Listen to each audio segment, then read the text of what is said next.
warahmatullahi wabarakatuh. Kembali lagi dengan saya Hasan Madani di acara Pojok Nahdien di tanggal 13 Februari 2022. Hari ini kita akan membahas tentang cinta. Nah, bahasanya enak nih, cinta. Pertama, sebelum kita mulai, terima kasih dulu kepada Meet Coffee yang sudah memberikan tempat di malam hari ini untuk acara Pojok Nahdien. Teman-teman semua penikmat YouTube, penikmat YouTube, di sebelah kanan saya sudah ditemani cewek cantik yang bernama Mbak. Perkenalan dong, Mbak siapa? Intan Fatmawati. Intan Fatmawati. Dan di sebelah kiri saya ada Gus, yang mana fenomenal Gus. Monggo perkenalan Gus. Ya, nama saya As'ad. As'ad. Biasa dipanggil Gus As'ad. Gus As'ad. Atau terserah siapa manggilnya, bebas. Iya. Hari ini tanggal 13 dan biasanya banyak di khalayak remaja atau pemuda itu membahas tentang besoknya. Ya, yakni tanggal 14 Februari sudah terpatri di khalayak ramai sebagai Hari Kasih Sayang. Bermula dari kisah seorang pendeta atau pelayan Tuhan yang bernama Santo Valentin. Dia orang yang berani menolak kebijakan Kaisar Romawi Claudius melarang pernikahan dan pertunangan. Hari inilah yang diabadikan oleh gereja sebagai Hari Valentine dan dijadikan momentum simbolik pengungkapan rasa kasih sayang. Sebelum menuju ke situ, kita akan membahas tentang cinta dulu nih. Nah, yuk. Kalau dalam bahasa Indonesia, Kamus Besar Bahasa Indonesia, cinta itu mempunyai arti suka sekali atau sayang sekali. Nah, sebelah kanan dulu dong. Iya, Mbak. Aku cinta kamu. Aduh ya, aku cinta kamu. Modus gitu. Modus Gus. Maaf salah. Baru Maksudnya ketemu. Pertanyaannya, kalau menurut Mbak tentang cinta, apa sih cinta itu? Oke, sebelumnya terima kasih ya kepada teman-teman. Kalau mungkin deskripsi tentang cinta, sebenarnya cinta itu tidak bisa dideskripsikan ya, karena gimana ya, nggak berbentuk gitu loh. Kalau misalnya mau berbentuk berarti suatu partikel. Nah, kalau saya sendiri menganggap cinta itu seperti gelombang yang mempunyai frekuensi. Nah, kalau dia satu fase, maka dia akan sama-sama saling menguatkan. Tapi kalau seandainya dia berbeda fase, maka dia sama-sama akan lebih memperburuk. Begitu. Gitu. Jadi tidak terlihat. Kalau menurut Mbak itu cinta adalah gelombang gitu iya, ya. Gelombang yang mempunyai sifat gelombang. Bolak-balik gitu. Ya, bolak-balik. Ada timbal balik lah ya. Oke, ada timbal balik. Okay. Gus, niki Gus. Cinta Gus. Dalam Islam Gus. Cinta itu apakah hanya sekedar ya aku cinta kamu, kamu cinta aku, sesama lawan jenis gitu, terus mengatakan aku cinta kamu, kamu cinta aku, enggak gitu? Atau ada perspektif tersendiri tentang cinta dalam Islam Gus? Begini, menurut pandangan saya bahwasanya cinta itu adalah sesuatu yang timbul dari rasa. Dari rasa, ya. Karena manusia itu terdiri dari sesuatu yang tampak dari luar, kemudian ada sesuatu yang tidak tampak dan itu berada dalam jiwa kita. Dan diantaranya situ ada hati. Maka kalau bahasa Al-Quran itu kalau dikatakan cinta itu ya suka itu. Suka dan tidak suka. Maka bahasanya Al-Quran kan ada asa an takrahu syai'an wa huwa khairul lakum wa asa an takrahu syai'an wa asa an tuhibbu syai'an wa huwa syarrul lakum. Ada beberapa hal yang kita suka ternyata itu buruk buat kita. Tapi juga ada kadang yang sesuatu yang tidak kita suka tapi malah itu lebih baik untuk kita. Maka itu saya pikir cinta itu adalah satu rasa yang pernah dititipkan oleh Allah kepada kita, merupakan satu kurikulum yang dimana memang itu harus kita lewati. Karena pada nantinya kalau kita hubungan antara laki-laki dan perempuan, di situ bahasa Al-Quran bukan cinta namanya. Nah bagus. Mawaddah. Oke. Beda ya berarti ya. Beda nanti Gini. Perspektifnya jadi beda. Kalau laki-laki sama perempuan itu mau menjalin suatu hubungan berarti mawaddah. Mawaddah namanya. Nah, kalau cinta sendiri itu lebih spesifik ke apa tuh? Ya suka dan antara kebalikan suka dan tidak suka, suka dan benci. Suka dan benci gitu. Maka kalau ibaratnya orang Jawa kata ojo sok gedeng bakal nyanting. Ojo sok alok bakal melok. Iya.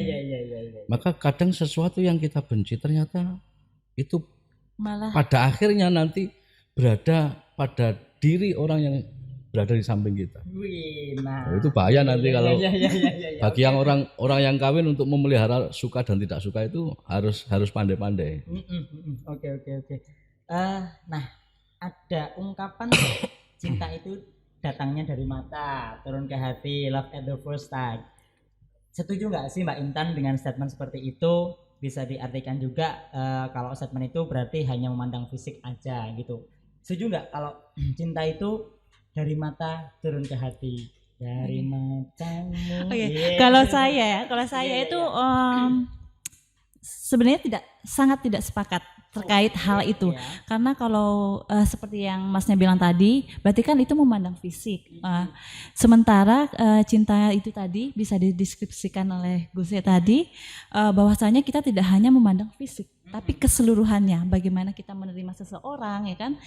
Kebaikannya, keburukannya itu terkadang malah membuat kita jatuh cinta juga di situ. Karena kan tadi iya, keburukannya kan harapannya kan bisa memperbaikinya meskipun tidak sepenuhnya seperti itu. Nah, ini Gus, dari mata turun ke hati. Iya. Kayak judul ini lagu ya. Apakah itu cuma dipicu dengan syahwat semata Gus? Kalau hanya memandang terus jatuh cinta dari mata turun ke hati. Pripun Gus? Ya begini, artinya sesuatu yang kita terima dari hati itu pasti berasal dari panca indera. Oh iya. Salah satu alat untuk mengindra kita ya mata. Nah, tidak mungkin ketika kita tidak tahu kemudian menyukai ataupun kita tidak merasakan, tidak pernah bersentuhan, tidak pernah mendengar, tidak pernah mencium, kok suka itu dari mana kan? Maka parameternya dari indera itu nanti masuk ke dalam hati dan maka tadi dikatakan kalau cinta itu tentang rasa, bukan tentang rupa. Makanya nanti ke depan kalau kita bicara agama, kita diajarkan bagaimana kita mencintai seseorang misalkan. Nah itu bagaimana hati kita bergetar dengan oleh hal itu.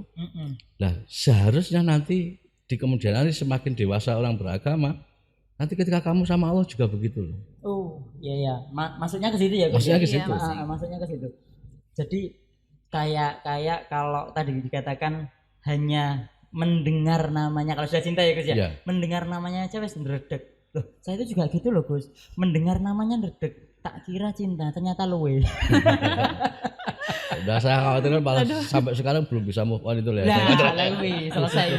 Ayo toh wes. Bahas masa lalu lah. Enggak move on.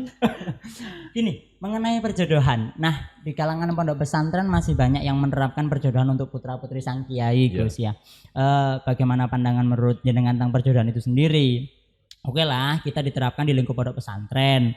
Ning dan gus-gusnya sudah terbentuk secara moral. Lantas bagaimana sih seumpama nih Gus? Seumpama nih ada sosok Ning yang suka dengan mungkin gini aja, Gus suka dengan santrinya mungkin tetapi sang kiai abahnya itu sudah memberikan satu pandangan tersendiri. Terus itu dipaksakan kawin gitu loh, dipaksakan menikah. Nah, menurut jenengan tentang perjodohan itu bagaimana, Gus?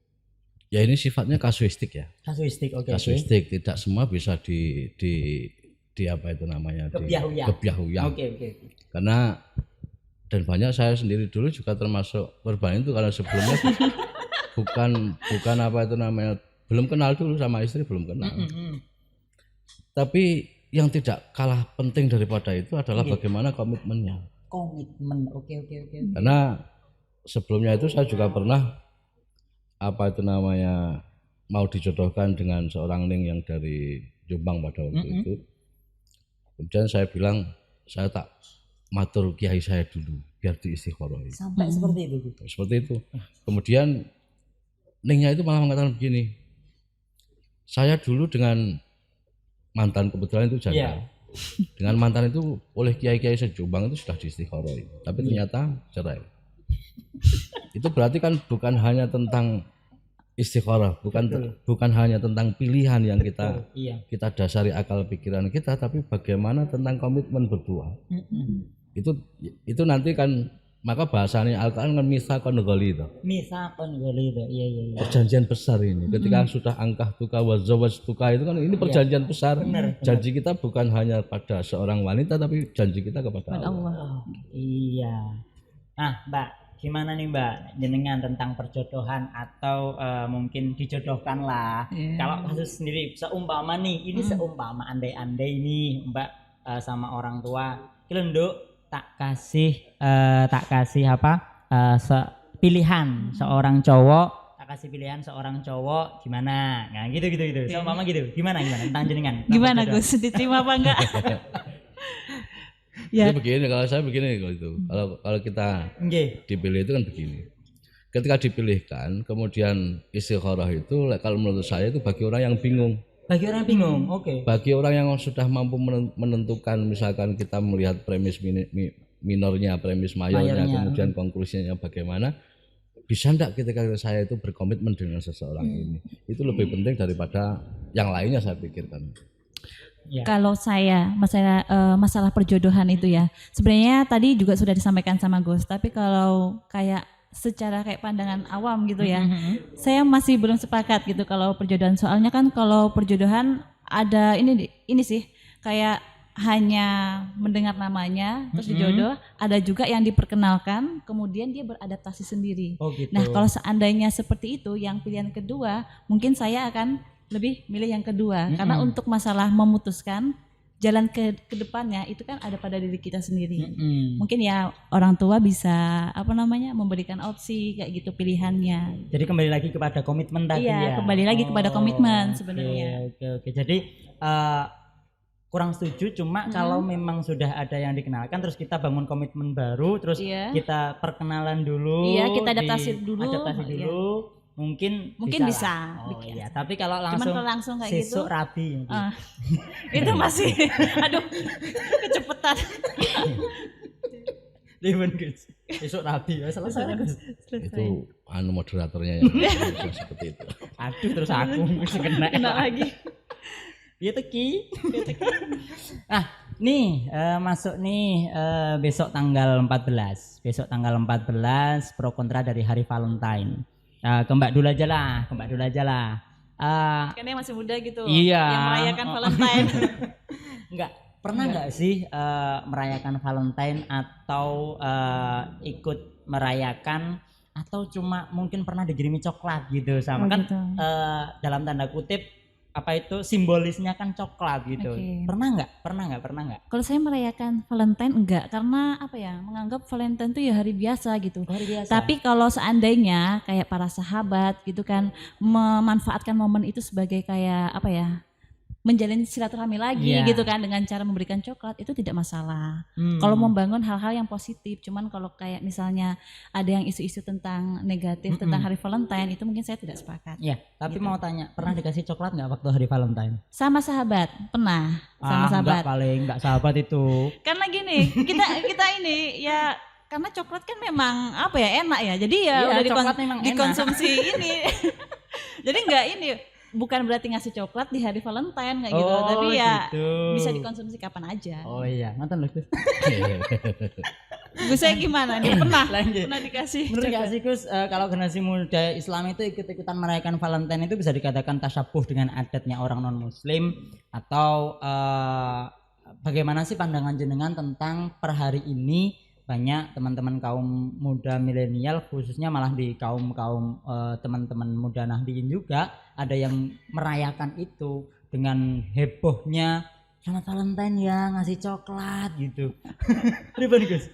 Saya pikir bagi anak muda latah itu ya anggap wajar lah. Latah itu wajar. Karena nanti konsep cinta itu kan lebih besar daripada itu. Oh oke masuk ya. Kita menuju kepada kasih sayang, bahkan kalau kita bicara orang-orang sudah pada makom tertentu kan itu disebutkan oleh Al-Qur'an kan begini. Innal ladzina amanu wa amilus solihati sayaj'alu lahumur rahmanu wudda. Orang-orang yang beriman kemudian beramal soleh, amal solehnya tidak satu jenis tapi banyak jenis amal ya, solehnya. ya. Maka saya ja'alulahumur rahman, maka Allah yang maha kasih sayang akan menjadikan orang itu orang yang welas asih, penuh dengan kasih sayang. Oh, penuh dengan cinta. Maka saya katakan tadi, cinta dan benci itu atau suka atau tidak suka itu adalah tahap awal bagaimana Allah mengenalkan tentang rasa itu. Maka setiap orang biasanya punya cinta monyet. Gitu. Kok guyu berarti kan iya itu. Iya, aku bener pernah. Loh, coba deh kok saya itu punya kiai besar. Dulu pernah jatuh cinta kemudian tertolak. Dari tertolak itu kemudian dia mengalihkan konsentrasi yang seharusnya dia cinta banget itu, senang banget dengan orang itu, ketika tertolak maka dialihkan konsentrasi itu dengan mondok, kemudian belajar menjadi alim dan seterusnya. Sampai akhirnya bisa move on gitu ya. Aku kan mondok nah gitu. Kon move on. Gagal move on. Iya. Aku pernah sih Gus. Jadi waktu dulu itu SMP kayaknya. Jadi SMP itu tahu-tahu waktu dia nggak tahu sih dia suka sama aku atau nggak tahu. Cuma di SD itu dia sering deketin gitu loh. Terus waktu SMP lama nggak ketemu, tahu-tahu dia pakai sepeda mini duduk ke rumah gitu, ngasih coklat. Cuma nggak ada saya nggak ke saya. Ke orang tua, titip buat Mas gitu lah. Tak lihat soko-soko tak delok. Loh, masa iki nyenengi aku ya kan? Hari Valentine itu Gus. Wah, bahagia aku. Pak aku masih nyenengi, Pak. Nah, artinya itu begini loh. Maka saya katakan tadi setiap manusia itu diajari oleh Allah, diberikan rasa cinta itu dan itu dikenalkan oleh Allah. Biasanya ya seumuran itu kelas 6 SD, kelas 1 SM, SLTP, kemudian ada yang agak telat SMA. Seperti Haris itu agak telat itu. Seharus yang lain satu SLTP itu sudah jatuh cinta ini. Tamat SLTA belum jatuh cinta sama sekali. Telat berarti Gus. Telat itu. Hati-hati loh ya. Para teman-teman kalau SLTA belum jatuh cinta berarti Anda telat merasakan cinta ya. Berarti telat mendapatkan rahmatnya Allah berarti Gus. Wah. Berarti proses pendidikannya lambat itu berarti. Pendidikan cinta. Ternyata ada pendidikannya iya, Mbak, ada juga cinta itu. Nah, ini hari-hari ini tuh ada yang dikatakan toxic relationship. Di era sekarang ini muncul istilah baru dalam suatu hubungan yaitu toxic relationship, yang mana salah satu pihak mulai menjadi benalu atau parasit dalam satu hubungan tersebut sehingga merugikan pihak yang lain dan meracuni hubungan tersebut. Contoh gini, ada orang yang mana kadang kayak overprotective tapi overnya bener-bener over banget Gus. Terus kayak gini, sampai dengan ada verbal abuse, kayak apa itu verbal abuse itu sampai kata-katanya kasar, ngata-ngatain, terus sampai physical abuse, sampai menampar atau sampai dia pokok dikurung gitu. Nah, kalau dengan toxic relationship ini menurut Mbak gimana? Kalau saya mungkin dalam suatu hubungan itu semuanya mengalami hal itu. Cuman tinggal takarannya aja seperti apa. Tapi kalau sepengalaman saya belum sampai ke tahap physical abuse itu tadi. Yeah. Karena bagi saya ya meskipun laki-laki itu mempunyai kekuatan dan sebagainya ya, tapi kita perempuan itu harus mempunyai kekuatan juga gitu. Dimana jikalau lelaki itu salah ya kita harus bisa mengimbanginya dengan mungkin menasehati atau sebagainya. Jangan sampai ketika dia malah terlalu protektif sama kita gitu. Kita harus bisa membela diri. Oh gitu. Menurut saya seperti itu. Toxic relationship yang mungkin pernah Mbak, mungkin ya kalau pernah ya, kalau mungkin pernah, itu contoh seperti apa sih Mbak? Atau dilarang keluar atau gimana itu? Lebih nih, karena mungkin saya agak terlalu suka keluar malam. Diskusi Gus, suka diskusi Gus. Aktivis kan. Kalau saya jadi, kan aktivis. Oh ya, aktivis. Jadi mungkin kayak diberikan waktu, diingetin lah, lebih keingetin. Iya. Maksudnya kan juga perempuan mikirnya kan, jadi ya agak dibatasi seperti gitu. itu. Nah, Gus, menurut jenengan pripun Gus toxic relationship ini Gus? Jadi ada kalanya biasanya sih yang jadi korban si wanita sih Gus. Si cowok itu terlalu overprotective, gini nggak boleh. Nah, dari pandangan sudut Islam ini seperti apa sih Gus? Dan mungkin kalau bisa dicontohkan bagaimana sih untuk menjalin hubungan yang harmonis gitu? Apakah itu juga cara untuk menjaga keharmonisan Gus? Toxic relationship itu Gus? Nah begini, kalau menurut saya keseimbangan. Kalau dikatakan wanita menjadi objek kekerasan, kadang-kala kalau kita lihat di media sosial juga ada perempuan yang ngamuk-ngamuk kemudian si laki-laki diam saja itu. Kemudian ambil semangka yang besar taruh meja kemudian dikepruk ya toh. Sebetulnya laki-laki itu kuat untuk apa saja, tapi lebih kuat menahan hatinya untuk tidak marah pada perempuan. Makanya di dalam Islam itu uniknya begini, satu sisi wanita diajarkan untuk taat kepada suami, benar, tapi benar. satu sisi laki-laki juga diajarkan bagaimana menghormati wanita. Nah itu nanti di akhirnya harus ada keseimbangan, harus ada sebuah saling pengertian antara satu dengan yang lainnya. Cara bahasanya Cina itu ya yin yang yang harus lengkap. Yin dan yang-nya. Yin yang itu harus lengkap. Artinya ketika satu ketika itu pasti terjadi. Saya itu kan jadi kiai kan macake kan ngirono-rono. Kadang ya diundang manten ngaji mantenan barang. Saya katakan ketika di adat Jawa itu ada ketika temanten laki-laki dan perempuan itu saling ketemu, itu kan melempar daun sirih. Iya, nggih. Uncal-uncalan. Itu kan kepruk-keprukan. Nggih. Kamu boleh bertengkar boleh, tapi jangan saling menyakiti antara satu dengan yang lain. Karena pada konsepnya tidak ada pasangan dimanapun di dunia ini yang tidak pernah bertengkar. Iya, Itu pasti ya Gus. Sepakat. Sangat sepakat Gus. Tapi orang Jawa uniknya begitu, pakai sirih. Kalau itu nanti misalkan kalau kita lempar pada yang laki-laki juga tidak merasa sakit. Dilempar pada yang perempuan juga tidak merasa sakit. Di samping itu pula ada ketika kita bertengkar kemudian kedua orang tua kita juga tidak dengar kan. Teman-teman suruh loh ini. Mosok krungu. Lah nek sing diantem niku gelas gitu. Ya mesti sak desa, Gus. Orang tua langsung dem jantungan. Kalau gitu gini, Gus. Aku pernah jadi keinget gini. Nabiullah Ayub kayak kalau nggak salah. Nabiullah Ayub waktu itu ditinggal sama istrinya, ya kan? Terus Nabiullah Ayub sendiri, akhirnya Nabiullah Ayub sampai beliau sembuh, terus dia marah sama istrinya tapi harus memukul itu loh Gus. Ya harus memukul. Tapi memukulnya harus seumpama 100 pukulan, tapi dipukul dengan 100 bunga dilemparkan ke beliau. Itu ternyata juga lambang dari cinta Gus. Benci tapi cinta. Iya. Artinya begini, kan memang ada kesalahan yang Nabi Ayub terlanjur untuk mengucapkan. Nah, ini kadang yang jadikan saya pendidikan diri saya sendiri. Ketika sesuatu sudah terlanjur diucapkan ya harus dibuktikan. Oke.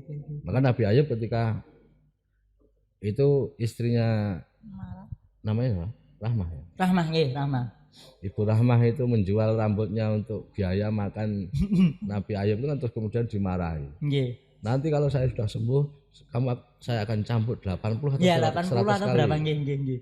Sehingga ketika ucapan itu sudah keluar, cara bahasanya orang Jawa itu sabdo pandito ratu, kadung omong ya harus dibuktikan. Betul. Lah Allah mergo sayang kepada dua hambanya ini tetap harus dilaksanakan, tapi dengan sapu lidi. Sapu lidi dihitung ada 80 atau 100 apa itu namanya jumlahnya. Kemudian diikat, tapi gepuknya kan dengan gepuk kasih sayang. Kayak dolanan. Kalau cara zaman saiki udah. Ya ampun. Kula panjenenganku surawani nek. Ya itu kudu disahkan dulu kan. Iya, oke. Enak. Nah, ini kadang gini Gus. Toxic relationship ini biasanya juga disebabkan oleh money is a power. Jadi ketika suami itu penghasilannya lebih, terus kadang mungkin semena-mena sama istri, atau kadang sebaliknya suaminya tapi ini biasanya neneng film-film itu loh. Jadi ketika nyuwun sewu istrinya punya kekayaan yang banyak, terus dia malah semena-mena dengan suami. Nah, apakah itu menjadikan money is power itu menjadikan satu pemicu pertengkaran itu Gus, atau pemicu tentang ketidakkeseimbangannya Gus? Ya itu salah satu diantaranya. Makanya Imam Syafi'i mensyaratkan diantara syarat nikah itu adalah harus kufu. Hah? Kufu. Kufu. Napa Gus niku? Kufu itu sebanding. Oh, sebanding, setara. Oke. Cara misalkan pegawai negeri atau pegawai negeri. Nggih. Terus yang paling enak itu pengangguran pada pengangguran. Nah, ini gitu paling enak. Malah nganggur ditelateni kita alhamdulillah. Alhamdulillah, rebahan membawa perubahan. Rebahan membawa perubahan. Ini ya, tapi yang perlu kita lakukan sebandingnya itu. Sebanding. Sebanding. Tadi misalkan kalau podo-podo tidak punya penghasilan berarti kan berangkat dari nol. Ketika itu kita bangun dengan komitmen bersama, maka itu menjadi nanti di kemudian hari kan jadi harta gono gini itu. Tapi kalau misalkan yang satu kaya yang satu miskin ya itu salah satu indikator kenapa nanti ada yang lebih dominan daripada satu dengan yang lain. Nah, Mbak, gimana Mbak kalau menurut jenengan tentang tadi money is a power tadi? Terkait itu. Iya. Ya kalau misalnya laki-lakinya berpenghasilan, ya dia tidak, maksudnya tetap punya hak di dalam keluarga, tapi ya tidak ada hak lebih, maksudnya kalau dia menyia-nyiakan kan jelas, maksudnya ya setidaknya tidak terlalu tidak terlalu berlebihan. Kalau berlebihan ya kita sebagai wanita tetap harus perkokoh diri tadi. Oh gitu, berani ya gitu. Harus berani gitu. Okay. Gus, gini Gus, kadang kan kalau tentang perkawinan nih, kalau di dalam Islam tuh seorang istri harus nurut nih sama suami. Seumpama kemarin aku waktu ngobrol sama teman-teman yang sebelum podcast ini itu kan ada itu tentang seorang wanita yang mana dia juga berhak menolak loh kalau ketika nyuwun sewu nih dalam tanda kutip saat diminta untuk hubungan intim seumpama Gus. Nah itu menurut jenengan pripun Gus, kan wanita adalah ladang bagi seorang suami gitu seumpama lah. Terus kalau diminta harus mengiyakan. Nah, itu pripun sih Gus? Waya tandur kok sawah ilang ngono kan. Maksudnya ngoten lho, niku pripun niku? Artinya begini. Nggih, pripun? Kadang memang laki-laki di dalam memberikan sebuah dalil itu kan memang dalilnya itu ada bahwasanya seorang istri harus menurut sama suami. Iya. Tapi satu begini, mana ada mantan baru yang konsultasi dengan saya. Nggih. Tanya ketika mau bertempat di rumahnya si laki-laki ataupun perempuan. Saya jawab begini, misalkan kamu musyawarahlah 2 orang. Kalau kamu bicara istiqoroh, tak omongin walih istiqoroh berarti wewe bingung kan. Lek musyawarah itu sudah bisa menghasilkan mufakat, kenapa tidak segera ditentukan? Artinya begini, seorang laki-laki menghargai perempuan itu ada dalilnya. Perempuan menghormati laki-laki itu juga ada dalilnya. Ya, terus yang tanya saya itu tanya begini, nah laki-laki menurut pada perempuan itu dalilnya apa? Wah ini berarti dulu belajarnya itu khusus deh, bojone kon manut terus pokoknya. Iya lagi. Terus saya sampaikan salah satu hadis Rasulullah, ma'akraman nisa illa karim wa ma'ahanahunna illa laim. Jadi tidak ada orang yang memuliakan perempuan kecuali orang yang mulia. Dan tidak ada orang yang menghinakan perempuan kecuali orang yang hina. Maka nanti bagi yang belum menikah itu jangan sampai salah pilih. Oh iya, siap. Maka sepakat tulisan Gus. Maka kan begini, kan lek cara basane wong Jawa, wong lanang wenang milih, wong wedok menang nolak. Nah, iya. Nah, kebetulan hostnya ini tertolak terus. Aduh, kena lagi. Wak. Aduh. Nah, kalau Mbak Intan nih nanti kalau setelah berkeluarga pengennya jadi wanita karir atau ibu rumah tangga aja sih? Kalau jenengan gimana? Okay. Kenapa sih wanita tuh selalu saja dikasih 2 pilihan gitu? Padahal pengennya 5. Padahal enggak, ya kalau bisa kan enggak apa-apa. Karena kan wanita juga multi talenta. Oke. Jadi apapun insya Allah bisa gitu. Yang penting kan yang ngejalaninya. Mau ya jadi ibu rumah tangga ya ini oke. Kalau wanita karir ya sepakat juga gitu. Jadi ya oke aja tidak masalah. Tapi gini Mbak. Kadang nih gini kadang banyak kasus kalau setelah jadi wanita karir terus jadi ibu rumah tangga. Iya, wanita karir dulu, wanita karir kadang itu terus ngopeni anak itu kadang memang keteteran karena memang kalau memang sudah karirnya tinggi nih ya, kesibukan di kantor dan lain sebagainya, kadang sewa kayak apa babysitter itu. Nah, dan kadang kasus-kasus terjadi kepada anak yang mungkin nyuwun sewu nggak tahu toto kromo itu ya, mungkin kadang karena kurang kasih sayangnya dari seorang ibu atau seorang ayah yang karena memang mereka sibuk kerja. Itu gimana? Kalau saya tidak sepakat dengan itu ya, karena kedua orang tua saya juga maksudnya pekerja keras gitu. Oh gitu. Dan menghasilkan seperti saya gitu. Meskipun nggak tahu Menampik bagaimana. semua gitu ya, berarti Iya. ya?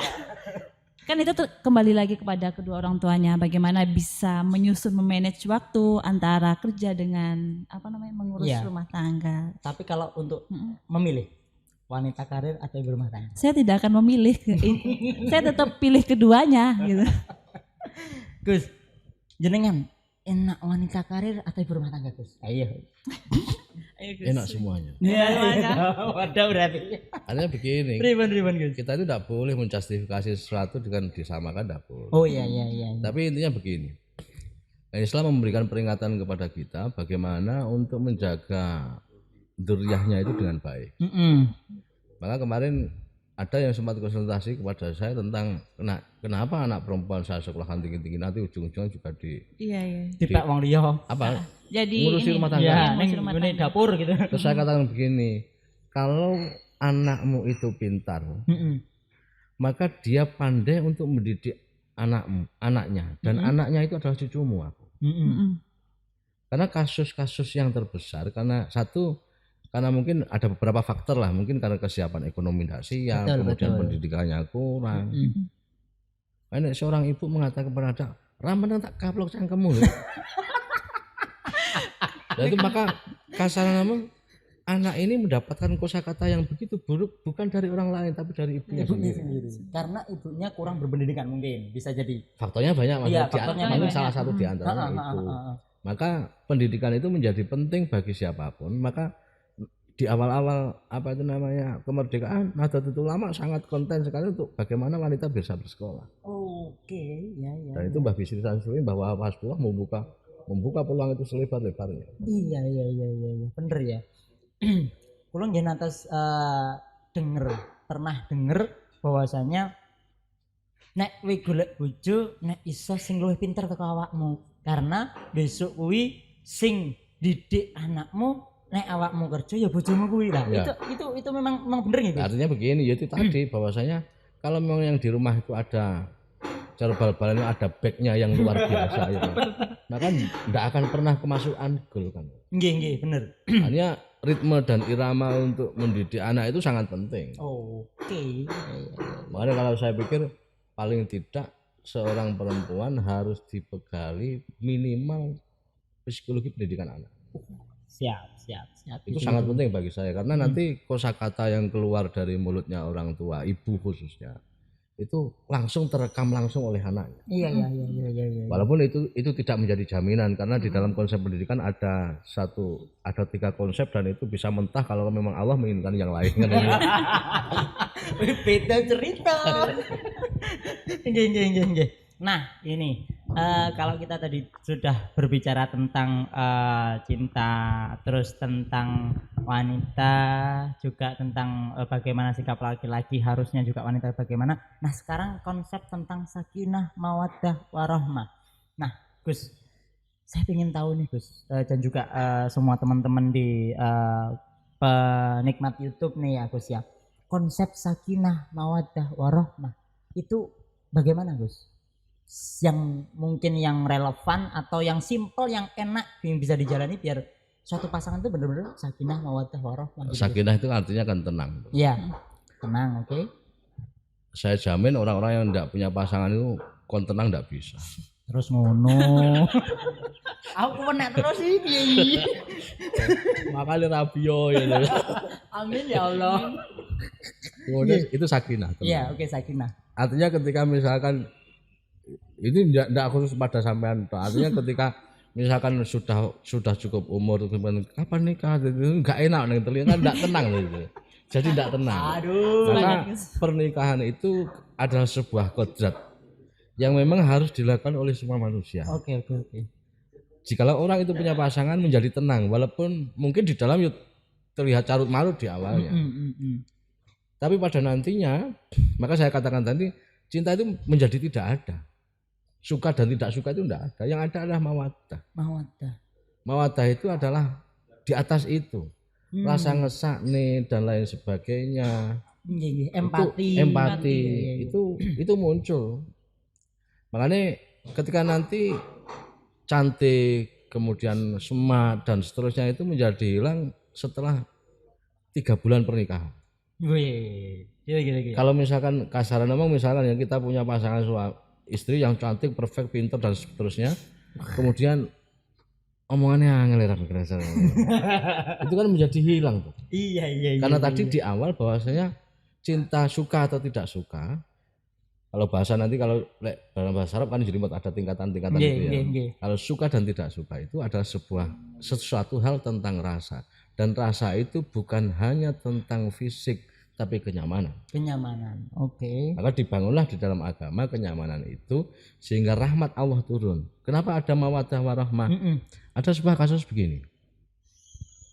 Ada orang yang terlilit hutang, sebuah keluarga dalam ekonominya apa itu namanya murad marid lah. Sowan pada kiai. Terus kiai itu cuma sing rukun. Ojo tukaran ae karo bojone. Wis meneng sing rukun. Lah pulang dari sowan kiai itu naik bis pada waktu itu. Cuma pegangan tangan, saling pegang tangan, saling mensupport satu dengan yang lainnya. Cuma pegangan tangan gini. Gundelan tok niku, Dok. Gundelan tok. Hati-hati. Langsung ordernya bisnisnya keluar. Ada yang telepon. Pak bisa lakukan ini. Bisa. Itu lagi cekelan tangan. Makanya ketika sakinah mawaddah, maka rahmat Allah akan turun. Maka kasaran ngomong, saya pengalaman ketika pada waktu itu sampai mengambilkan sebuah kesimpulan begini. Ketika saya bertengkar, berapapun uang yang saya miliki menjadi tidak ada artinya. Tapi rezeki yang saya miliki itu cuma sedikit, tapi saya rukun pada istri saya, alhamdulillah berkah. Nah, berkah itu bagian daripada rahmat dari Allah. Makanya kita masuk rumah suruh salam itu kan merupakan, Bu, aku damai loh awakmu. Lah orang damai kan pasti dikasih oleh Allah kan. Oh, siap. Enak ya berarti ya? Enak, sesimpel maka tutornya harus kapan-kapan main ke rumah. Ada tutorial pribadi. Siap. Mbak, gini Mbak, konsep tentang mungkin sakinah, mawaddah, warahmah dan juga pasangan yang serasi. Nah itu kalau menurut Mbak gimana nih tentang khususnya Mbak kan kalau ini tadi digambarkan tentang bener-bener agamis ya, bener-bener memang poin to poinnya jelas. Nah kalau menurut Mbak yang simple untuk para teman-teman muda milenial itu sakinah, mawaddah, warahmah itu gimana sih? Kalau saya sih ini lebih yang satu frekuensi, suka bertengkar tapi cepat selesai. Cepat selesai. Tapi kan kita membahas tidak hal-hal kecil aja, tapi membahas masa depan mungkin. Terus apa lagi ya? Pokoknya nyaman gitu sama dia, kemana-mana bareng gitu, nyaman pokoknya kayak gitu. Oh berarti nyaman suka bertengkar tapi cepat selesai gitu. Satu frekuensi itu paling penting. Maksudnya satu frekuensi gimana nih? Contoh nih. Contohnya gini, kita lagi makan ya, terus nggak mau pedulikan siapa orang yang di depan kita, yang penting kita pada diri kita sendiri. Terus goblok bareng, bareng. Terakhir yang penting cinta itu dunia milik mereka berdua. Itu asik. Kita asik, nah itu tadi kembali ke asik. Tapi aku mau tanya nih, Mbak suka lelaki yang humoris atau smart? Ayo. Apa ya? Ayo. Kok disuruh milih lagi ya? Iya dong. Tadi kan udah dibilangin. biar tahu kan kadang nih ada seorang kalau kemarin aku pernah waktu podcast yang awal sih, waktu podcast yang awal beliau bilang aku lebih suka cowok itu yang humoris gitu. Kalau smart mah bisa lah dicari gitu. Kalau humoris itu kan kadang memang gawan bayi ya. Nah kadang kan juga mau humoris itu juga perlu skill gitu loh. Perlu skill ya kan. Makanya aku mau tanya nih, suka orang yang smart, bener-bener smart, pemikir, atau orang yang humoris gitu? Kalau disuruh milih yang itu ya, yang ini ya, tapi bukan kayak yang wanita tadi Iya ya. iya bukan. Cuma untuk ini aja. iya ini aja. Saya lebih ke humoris. Lebih ke humoris. Iya, karena di situ juga bisa meningkatkan kenyamanan dan rasa cinta tadi ya, Gus. Oh, Kan nyaman terus. ketinggalan jenengan Rian dipilih gara-gara humoris Gus. Nah, konsep saya begini. Riban. Orang yang bisa guyon, Nggih. orang yang bisa ngelucu, Nggih. itu pasti punya daya nalar yang luar biasa di atas rata-rata. Oh, oke. Makanya Gus Dur itu kan pandai Iya. menciptakan jok-jok itu. Mm-mm. Karena kecerdasan juga di atas rata-rata. Oh iya. Kalau saya perempuan suruh milih yang smart. Mm-mm. Kenapa? Yang smart itu Pasti humoris. Kalau humoris pada kawan banyak mau goblok jadi saya. Jebakan gue.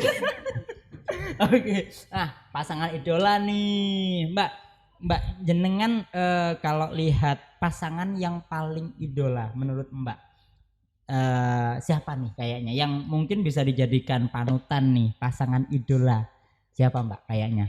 Kalau untuk pasangan idola siapa ya? Karena kayak ngelihat, kalau saya ya, Iya, kalau iya, saya iya. kan orangnya los gitu, Iya, pasangan yang los kayak gitu. Sampai sekarang kayaknya pasangan idola saya hanya diri saya sendiri gitu, pasangan saya sendiri. Belum menemukan gitu yang goblok-goblok bareng gitu kan, yang satu frekuensi kayak gitu. Kayaknya belum nemuin. Oke. Gus, Mungkin- jenengan Gus, yang diidolakan pasangan idola, jenengan kayak maksudnya percontohan jenengan gitu loh Gus. Siapa sih Kan Gus? saya sudah melewati itu ya. Iya, lagi.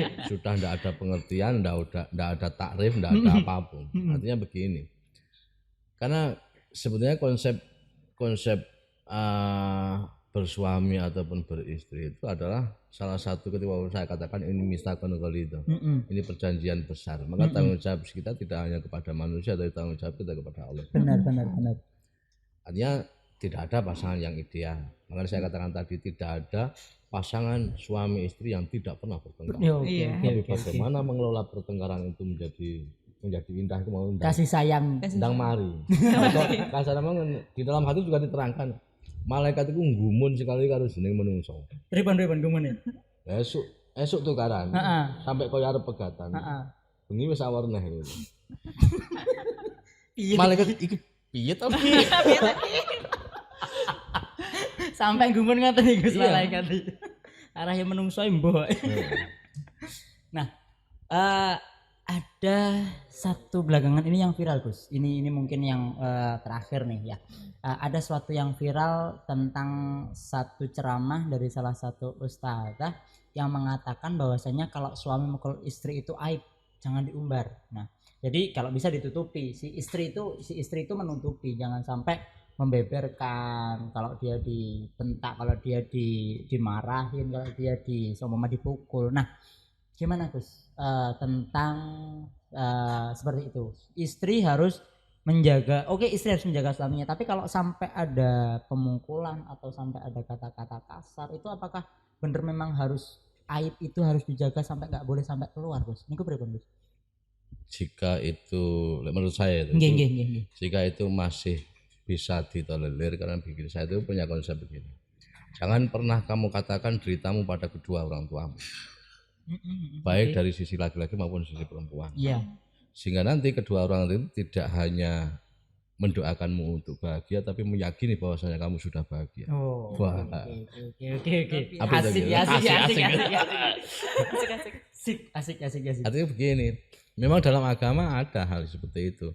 Nah, kasuistik yang terjadi yang diceritakan oleh ustazah itu, ustazah niku. Ustazah itu kan kasuistik upaya yang dilakukan oleh seorang perempuan itu untuk menjaga rumah tangga. Iya. Karena kita tahu bahwasanya kenapa di dalam Islam itu perceraian itu sesuatu yang paling dibenci. Karena syariat sebelumnya tidak ada cerai. Oh. Nggih. Saya punya teman yang Kristiani itu sudah nikah, belum Gus, mau nikah. Nanti kalau kamu pengen cerai, kok misalkan tak guyoni, kalau kamu pengen cerai, kamu harus pindah Islam. Ya. Karena Nabi Isa itu, saya pada itu kan lihat film Barat itu, kemudian seorang pastor menikahkan dua orang sepasang. Itu ada kalimat yang saya bahasa Inggris pada waktu itu saya baca terjemahnya. barang siapa yang setuju dengan pernikahan ini tolong bicara sekarang atau diam selamanya. Ada kata-kata lagi, kemudian hanya mati yang bisa memisahkan Oh kalian. iya, bener. Maka begini, dalam syariat Nabi Isa tidak ada syariat perceraian, tidak boleh perceraian. Maka dalam syariat Islam itu cerai itu adalah abghadul halal, sesuatu yang halal tapi dibenci oleh Allah. Ini berarti kan ada peluang. Maksudnya begini, ada peluang bahwasanya bisa untuk menjaga pernikahan itu untuk berlanjut dan bisa menjaga pernikahan itu untuk selesai. Artinya yang dilakukan kasuistik, upaya yang diceritakan oleh Ustazah itu kan kasuistik upaya dari perempuan untuk menjaga rumah tangganya agar tetap baik-baik saja. Karena makanya itu kan berarti yang di antara begini, yang soleh itu, yang solihah berarti perempuannya. Yang solihah perempuannya. Nah, yang paling kita khawatirkan itu begini, ketika ada laki-laki yang soleh tidak mendapatkan istri yang solihah. Begitupun sebaliknya, ketika wanita yang solihah tidak mendapatkan yang soleh. Ya, makanya nanti tanda-tanda di akhir zamanku itu. Jadi orang soleh tidak mendapatkan wanita yang solihah, wanita yang solihah tidak mendapatkan laki-laki yang soleh. Iya. Walaupun di dalam saya lanjutkan, walaupun di dalam kalau kita di pondok kan pernah ngaji ngutilijen. Tapi itu di kampus-kampus mungkin diserang oleh aktivis-aktivis perempuan itu. Karena nyerangnya itu bukan karena kitabnya sebetulnya. Dia tidak baca kitabnya. Tapi yang dibaca adalah kasusnya. Padahal di dalam kiai-kiai itu kayak apa kalau menghormati wanita kayak apa? Benar. Paribasan duit itu piro dibahne kabeh. Iya, bener. Karena kiai sangat yakin ketika ini diberi semuanya mesti engkau oleh neh. Rahmat itu mau rahmat itu. Karena rahmat Allah yang itu. Karena damai, nek wis diparingi kan mesti damai. Lek wis damai rahmat turun lagi. Rahmat lagi. Enggak habis-habis. Mbak, gimana Mbak kasusnya Mbak ketika seorang istri nih ya, ada kan kasuistik itu seorang istri itu dia memendam ketika dia seumpama dia dipukul oleh suaminya, dia memendam untuk tidak disampaikan kepada orang lain karena menurut si ustadzah ini tadi itu adalah aib ketika dia membeberkan kepada orang lain. Nah itu menurut Mbak gimana Mbak?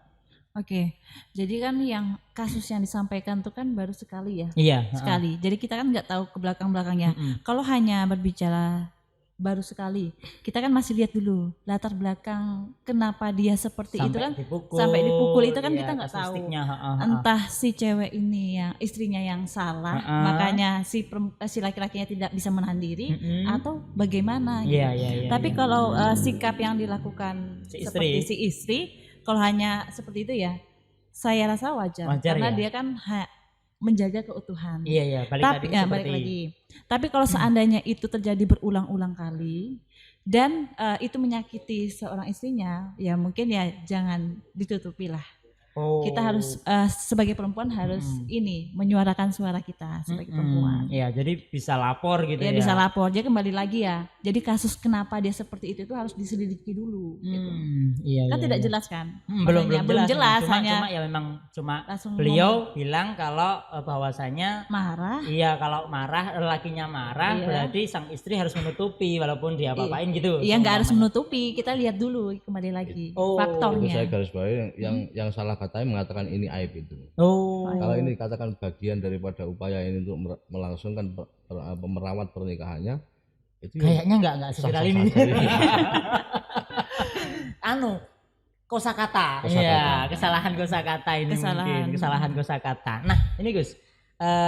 Closing statement Gus. Kayaknya ini waktunya sudah hampir waktunya nih. Kayaknya enggak kerasa ini. Sudah berapa menit ini? Sudah 50 menit, hampir 1 jam loh Gus kita berbincang-bincang gini. Enggak kerasa ternyata Gus. Nah, closing statement Gus.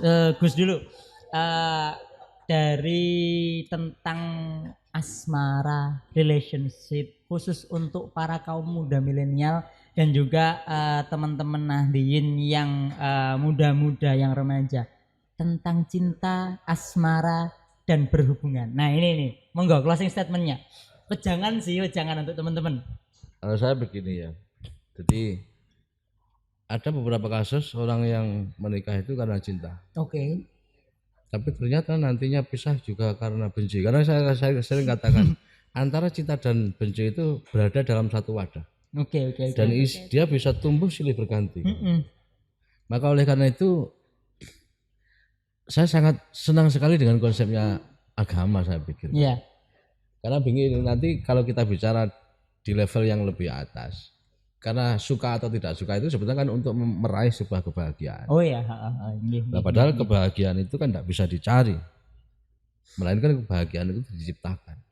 Oh, kebahagiaan diciptakan. Nice. Saya ingat ketika sering saya ceritakan ini, saya pinjam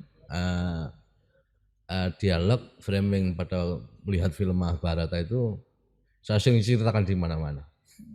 Ketika Drupadi bertanya kepada Krishna, Mas, sama itu punya tujuan untuk menjodohkan saya dengan Arjuna. Krishna menjawab, yang bisa memenangkan sayembara ini tidak hanya Arjuna, tapi Karna juga bisa. Tapi tujuan sampean menjodohkan saya dengan Arjuna toh? Iya. Satu pertanyaan saya, ketika nanti saya menjadi istrinya Arjuna, apakah saya bisa bahagia? Kemudian Krishna dalam film itu tersenyum dengan manis sekali. Aku wong lanang seneng nek delok kan. Itu kemudian ya menjawab begini, kalau kamu mencari kebahagiaan sampai kapanpun kamu tidak akan pernah bahagia. Tapi kalau kamu tahu bahagia itu apa, sekali itu juga kamu akan bahagia. Wah, asik. Maka ingat mungkin kan sampai yang ngaji, aku yang ngaji kan enek man arada dunya fa alaihi bil ilmi wa man arada al akhirah fa alaihi bil ilmi wa man arada huma fa alaihi bil ilmi. Maka pengetahuan itu adalah satu titik yang mencerahkan pada pola pikir seseorang. Bukan ilmu, sudah masuk dalam tahap pengetahuan. Kalau dalam bahasa hakikat tarekah mungkin itu sudah masuk dalam kategori makrifat. Mungkin itu yang dapat saya sampaikan. Oke, menarik sekali. Jadi kebahagiaan itu kalau dicari itu nggak akan ketemu, melainkan diciptakan gitu ya. Iya, diciptakan. Nah, Mbak, closing statement nih tentang asmara, ya, cinta, hubungan. Nah, itu monggo untuk teman-teman muda, ya. Teman-teman muda. Kan Mbak juga aktivis. Oke, kalau untuk anak-anak muda ya hari ini, udahlah nggak usah sibuk-sibuk terlalu ini ya, mencari cinta gitu. Cinta itu akan insya Allah akan datang sendirinya seiring berjalannya waktu. Cuman yang harus difokuskan satu, fokus meningkatkan kualitas diri. Setelahnya ya akan mendapatkan di sela-sela proses kita. Begitu. Jadi fokus meningkatkan kualitas diri, nanti pasti semua datang ke sini ya. Enggak semua, tapi di sela-sela proses. Di sela-sela proses. Mungkin menemukan seperintilan apa gitu kan. Yang nantinya akan menjadi satu frekuensi. Iya, yang menjadikan satu gelombang ya kan. Ya. Alhamdulillahirabbil alamin, nggak terasa hampir 1 jam kita berdialog di sini. Terima kasih Gus As'ad yang bisa hadir di sini dengan kesibukannya luar biasa. Mbak Intan dengan kesibukannya saya yakin luar biasa yang per hari ini masih menjabat sebagai ketua, iya kan? Ketua di Pergerakan Mahasiswa Islam Indonesia ya. Iya. Khususnya cabang Kota Madiun. Cabang Madiun. Oh, jadi salah kota ya. Sama kabupaten. Satu jadi satu. Iya. Dengan kesibukannya luar biasa bisa menyempatkan hari di sini di acara Pojok Nahdliyin, dan kami juga berterima kasih juga kepada yang pertama ya ini PCNU Kota Madiun, juga teman-teman LTNNU Kota Madiun, komunitas Melakuwoto yang juga ikut nimbrung di sini, juga yang terutama Meet Coffee, Meet & Co yang mana sudah memberikan tempat yang luar biasa ini. Terima kasih banyak. Juga terakhir terima kasih kepada BMTNU Kota Madiun. Sekarang nggak usah bingung untuk masalah nabung menabung. Nah, di BMT Kota Madiun langsung saja warga Nahdliyin nabungnya di BMTNU Kota Madiun. Ya, sekian dari saya, apabila ada kurang lebihnya mohon maaf. Wa akhiran wallahul muwaffiq ila aqwamit thoriq. Wassalamualaikum warahmatullahi wabarakatuh.